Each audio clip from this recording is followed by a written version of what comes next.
काम करते हैं जो ग्रीन रेवोल्यूशन ने हमें सिखाए हैं, तो हमें क्या फर्क पड़ेगा अगर हम वो सारे काम करें जो हमें किसने सिखाए हैं? Green revolution. हरित क्रांति ने सिखाया कि कौन से सीड्स यूज करिए? HYV seeds. और मैन्योर की जगह क्या यूज करिए? फर्टिलाइजर्स। पेस्टिसाइड्स यूज करिए, इंसेक्टिसाइड्स यूज करिए। तो इससे आपका इरिगेशन की फैसिलिटी। अच्छा, ये भी एक बात हमने डिस्कस करी थी कि जहां HYV सीड्स यूज होते हैं तो उनको पानी अच्छा चाहिए, तो इरिगेशन के लिए हमने काफी टुल्लू पंप्स और ये सब सुधार है ना। Now important effects of green revolution. Green revolution से हमें क्या फर्क पड़ा बेटा? सबसे पहले अटेनेबल मार्केट सरप्लस। पहले जो पाटिल के खेत में खेती होती थी ना बेटा, ये खुद और इसके घर में सब खा जाते थे।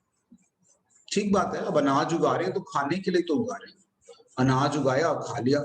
आप पता नहीं अफीम सोच रहे हो, गांजा, मेरे को नहीं पता, लेकिन मैं अनाज की बात कर रहा हूँ। तो अनाज उगाया और खा लिया। लेकिन जब से हरित क्रांति शुरू हुई, जब से ग्रीन रेवोल्यूशन शुरू हुई, तो ये पाटिल जो है अपने खेत में इतना उगाने लगा कि खुद भी खाया और बाजार में भी बेचा। अटेन मार्केटेबल, मार्केटेबल यानी कि जो मैं मार्केट में बेच सकूं, वो सरप्लस भी मैंने एक्स्ट्रा उगा लिया। बेटा खेत का साइज वही था, ऐसा नहीं हुआ कि ग्रीन रेवोल्यूशन आई और पाटिल को पड़ोसी का खेत भी सरकार ने दे दिया, जा तेरे नाम हुआ, ऐसा तो नहीं हुआ है ना। तो उसी खेत के साइज में इसने एक्स्ट्रा प्रोडक्शन करी। Green revolution resulted in market surplus. Marketable surplus refers to that part of agriculture produce which is sold in the market by farmers after meeting their own consumption. Growth in agriculture output makes a difference to the economy only when large proportion of this increase in sold in the market.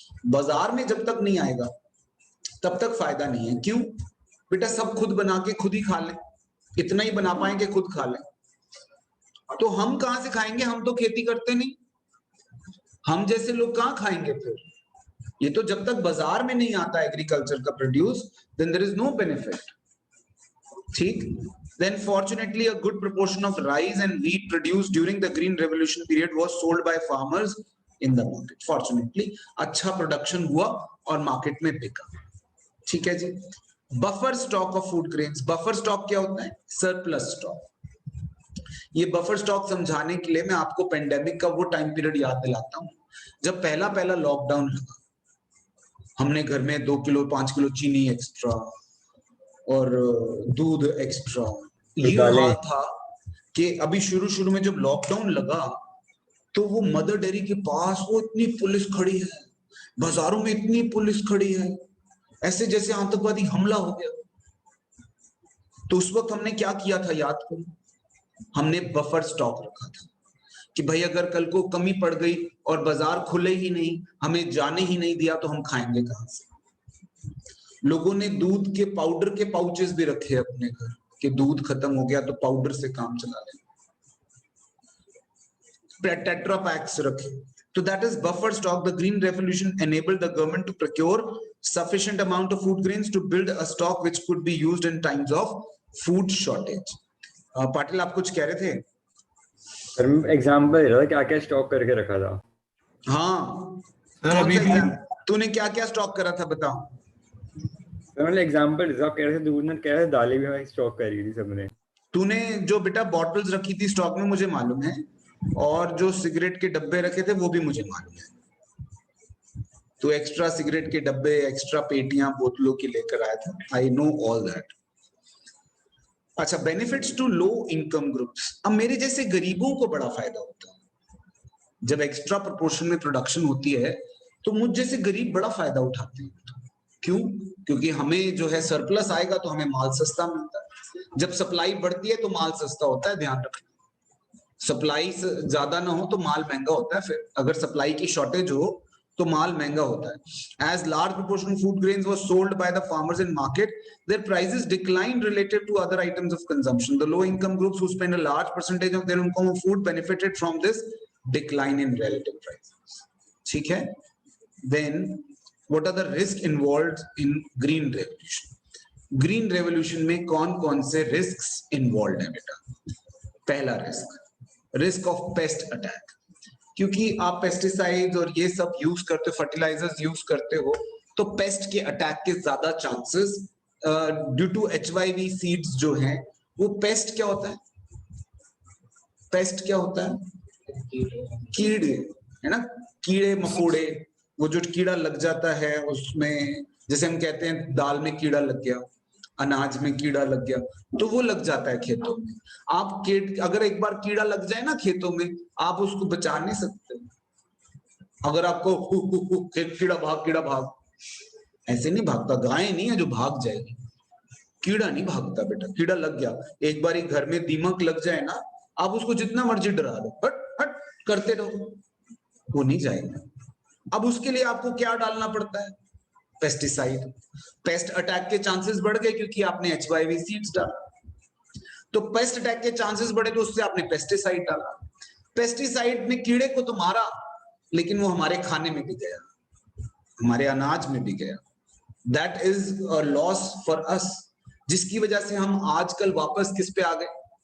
Organic farming. Organic organic organic, आजकल organic word इतना famous हो गया, organic organic.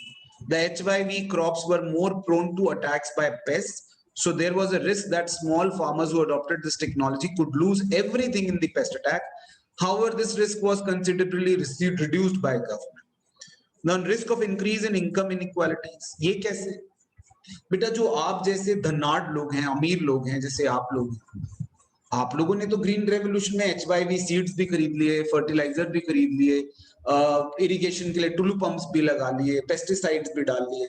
अब मेरे जैसे गरीब farmer का क्या होगा? मेरे पास तो पैसा नहीं है ये सब, सीड्स महंगे आते हैं, फर्टिलाइजर महंगा आता है, मेरे बस का तो नहीं।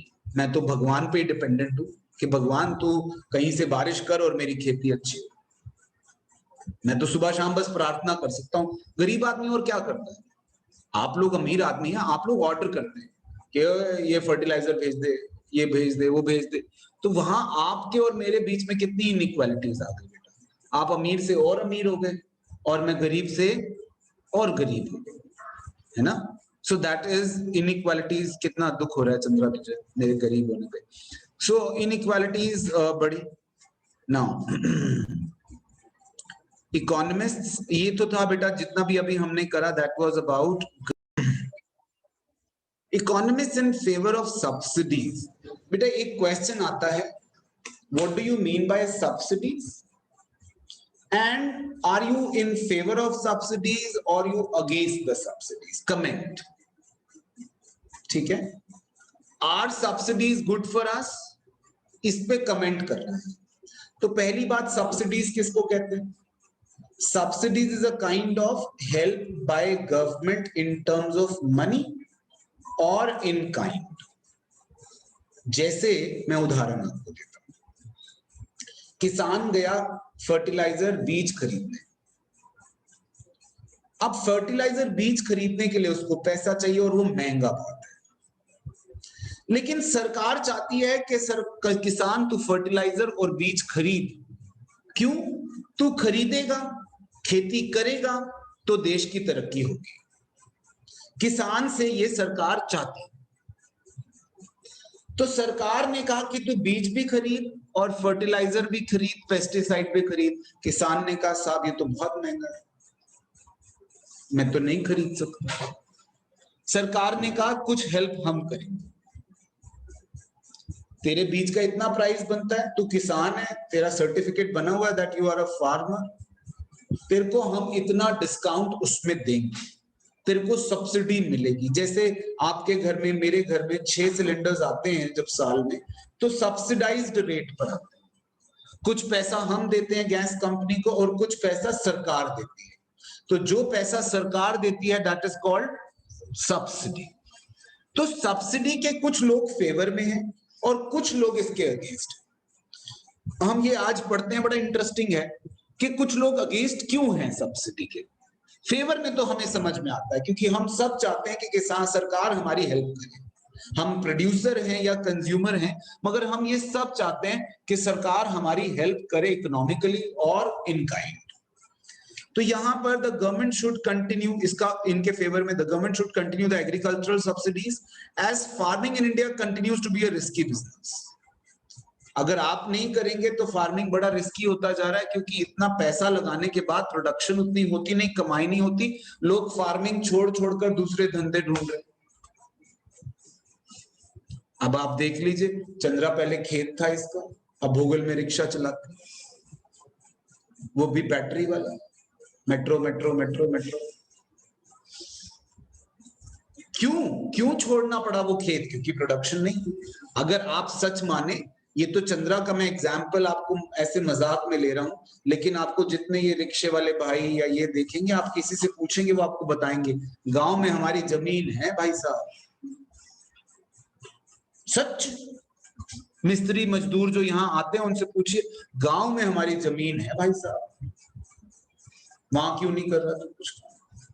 सर वहां से कुछ कमाई वमाई नहीं होती, तो हम वो पल्ले पे दे देते हैं। पल्ले पे क्या मतलब? उसको किराए पे दे देते हैं, वहां से कुछ किराया आ जाता है और हम यहाँ आ जाते हैं, तो डबल कमाई हो जाती है। सो अगर सरकार सब्सिडी नहीं देगी तो ये रिस्की और होता चला जाएगा। Then majority of the farmers are very poor, लिख देना very poor like Raman Sachdeva, and they will not be able to afford their inputs without the subsidy. अब मेरे जैसा गरीब कैसे इनपुट खरीदे? ना मेरे पास फर्टिलाइजर खरीदने के पैसे हैं, ना HYV सीड्स खरीदने के पैसे हैं, तो कौन हेल्प करेगा? सरकार। सरकार वो नहीं, अमिताभ बच्चन वाला नहीं बेटा, गवर्नमेंट की बात कर रहे हैं। Eliminating subsidies will increase the income inequality. अगर आप सब्सिडी हटा देंगे, मेरे जैसा गरीब खरीद नहीं पाएगा बीज, तो मैं और गरीब और आप और अमीर। लेकिन सब्सिडी मिल जाएगी तो मैं भी बीज खरीद लूंगा, तो मैं भी कुछ कमा खा लूंगा, तो हमारी गरीबी और अमीरी की डिफरेंसेस जो हैं वो कम, हाँ या नहीं? Then economists against subsidies. क्यों चाहते हैं लोग कि सब्सिडीज ना हो? वाई सब्सिडीज क्यों ना हो, ये जानना चाहते हैं। According to some economist, subsidies were granted by government to provide an incentive for adoption of the new HYV technology. So after the wide acceptance to technology, subsidy should be phased out.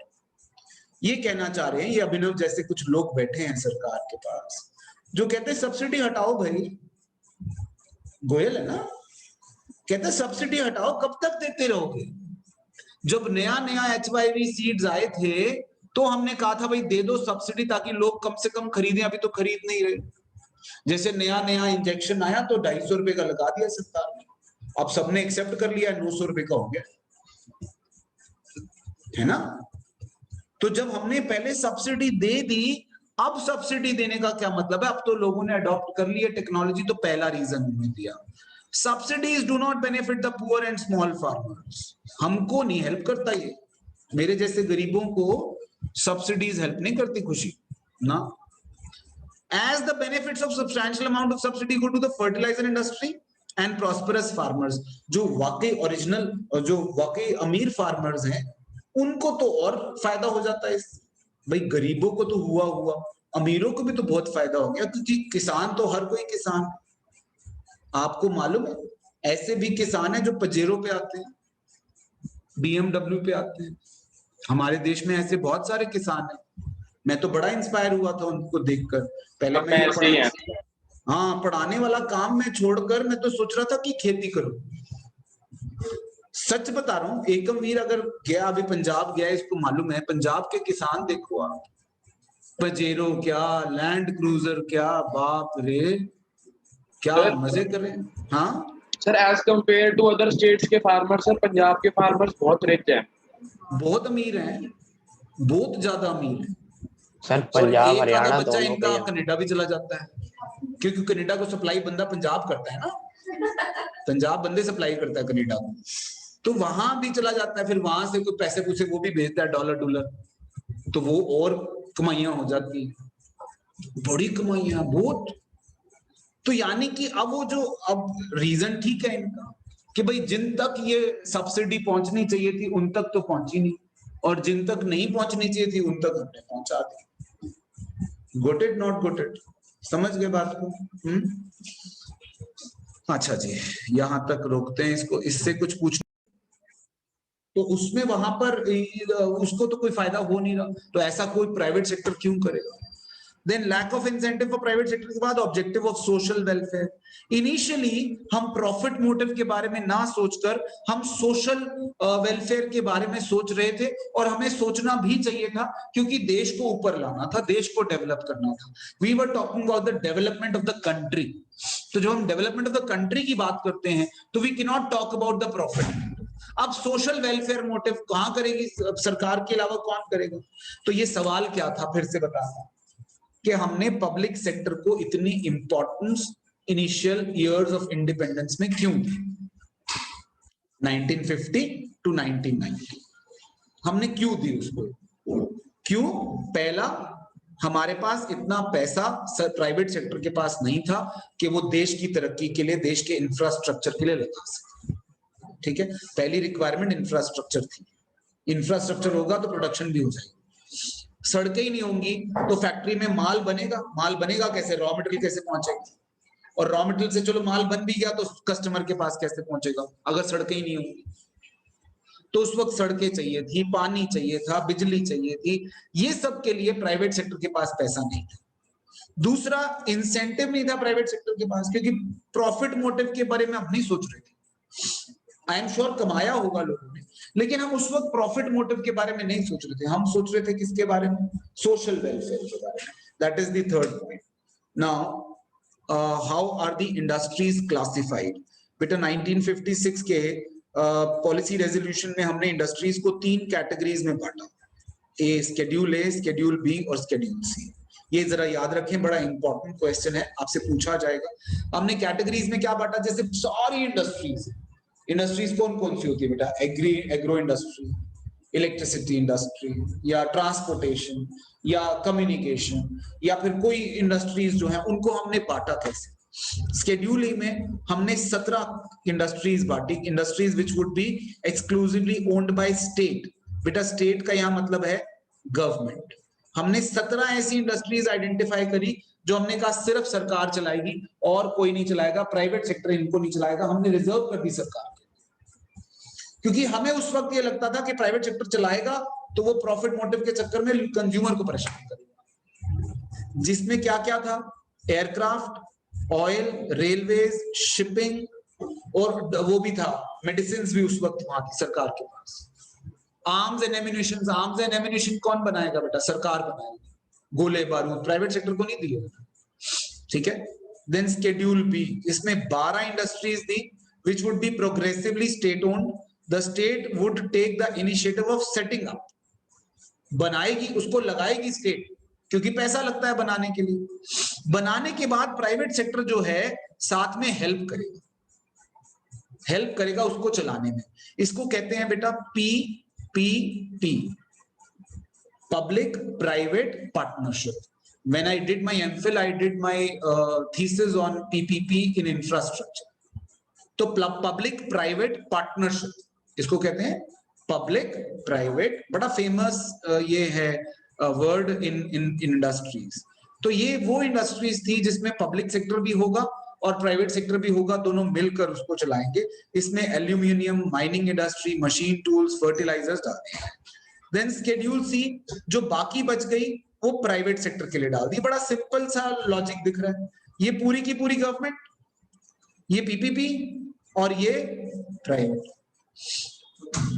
है ना। 17, 12 remaining, याद रहेगा।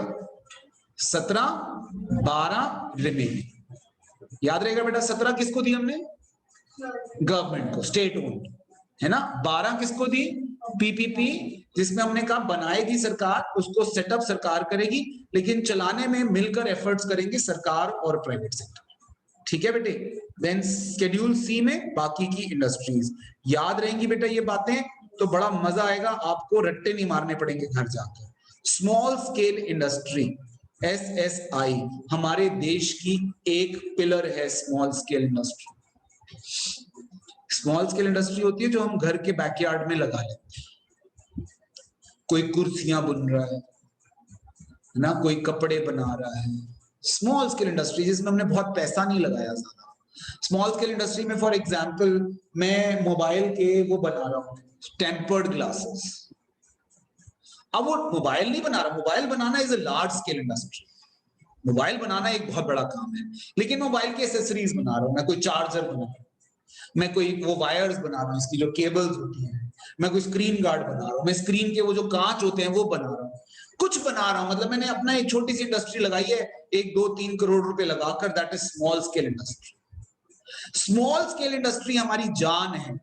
जिन लोगों को employment नहीं मिलती वो small scale industry खोलते हैं। अभी जो मैं खोल के बैठा हूं that is a small scale industry, isn't it? School खोलना is a big thing, is a big deal. 50-100 crore रुपए चाहिए। आज दिल्ली में स्कूल खोलो 100 करोड़ रुपए चाहिए आपको, कहां से लगाएगा कोई स्मॉल स्केल वाला? तो स्मॉल स्केल इंडस्ट्री में आपका जो है the village and small scale industries committee, Carve committee recognize the possibility of using small scale industries to promote rural development. A small scale industry is defined with reference to maximum from rupees 5 lakh to present limit of 1 crore rupees. 1 crore से भी हमने इसको बढ़ा दिया. So that's the small scale industry. Important points about small scale. Employment generation. Employment generation कैसे? बड़े दिन से जस्सी कोई काम ढूंढ रहा था, नौकरी मिल नहीं रही थी। जस्सी ने कहीं से कुछ खुद पैसा लगाया, कुछ सरकार से पैसा लोन में ले लिया, सरकार देती है। अगर आप स्मॉल स्केल इंडस्ट्री खोलना चाहो, सरकार आपकी हेल्प करती है, आपको लोन मिलेगा। आपने खोल लिया, चार्जर बनाने की एक इंडस्ट्री लगा ली, that is generation, employment generation. एक तो आपको खुद को काम मिल गया और आपने 10-20-50 लोगों को काम और दे दिया, हाँ या नहीं? तो एम्प्लॉयमेंट जनरेशन हो गई ना स्मॉल स्केल इंडस्ट्री से। हमें तो यही चाहिए। अब कितनी लार्ज स्केल इंडस्ट्रियां लगेंगी, कितने लोग लगाएंगे लार्ज स्केल इंडस्ट्री? आज मुकेश अंबानी पैसा लेके बैठा है, कह रहा है मुझे कोई बताओ क्या काम लगाओ, क्या लगाओ, आप बताओ, कोई आइडिया दो उसको। आइडिया होना चाहिए दमदार। ऐसे कई कॉन्फ्रेंसेस होती हैं जहां पर लोगों को बुलाया जाता है कि बिजनेस आइडियाज लाइए, और जिसका बिजनेस आइडिया होता है उसको अवार्ड भी मिलता है, उसके स्टार्टअप भी, वो जो स्टार्टअप्स आजकल नाम देते हैं उसको। आइडिया नहीं है, पैसा है लोगों के पास लार्ज इंडस्ट्रीज लगाने। देन एम्प्लॉयमेंट जनरेशन के बाद need for protection from big firms.